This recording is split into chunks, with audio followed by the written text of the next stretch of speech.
Faisal amekataliwa, ameupoka mpira, anaondoka, amepitisha katika nafasi. Prince Dube,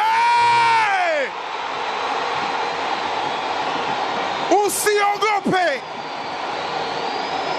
hawa ni Young Africans. Dube Prince ameshamduaza Issa Fofana, jasho linamtiririka. Tazama, aliublock mpira Damaro. Alan Okello, Erira Boy anampitishia Prince Dube. Alan Okello anaandika assist yake ya pili kwenye kampeni hii. Prince Dube anaandika bao lake la 3 kwenye kampeni hii. Ndio kinara wa upachikaji mabao. Erira Boy, pesa hiyo imeachia pasi kwa Dube Prince na anauweka kimiani bila makosa. Tazama, Damaro alikwenda kutibua mpango mbele ya Faisal.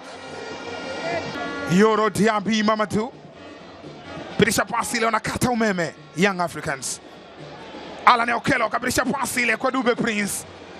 Dube Prince kapitisha tena, Maxi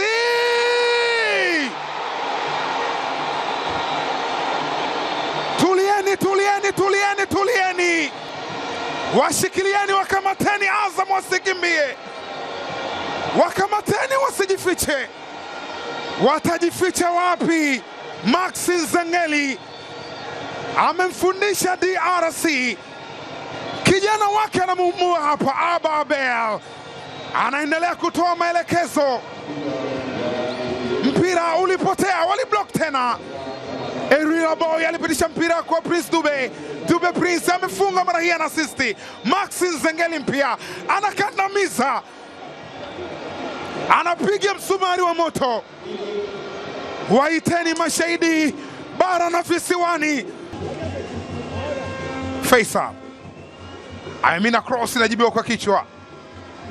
Kanut Jefta Kitambala atakupiga mpira ule. Faisal ni yeye,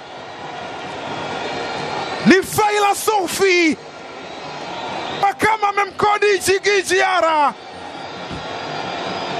Tazama hapa, Kanut aliupoka mpira ambao alikuwa anakwenda na Jefta Kitambala akitaka kupiga mpira, akakuta anaweka kama pasi ambayo Fei Toto akaenda kuandika bao. Kwa hesabu za haraka haraka, hili ni bao lake la 3, anawafunga Young Africans.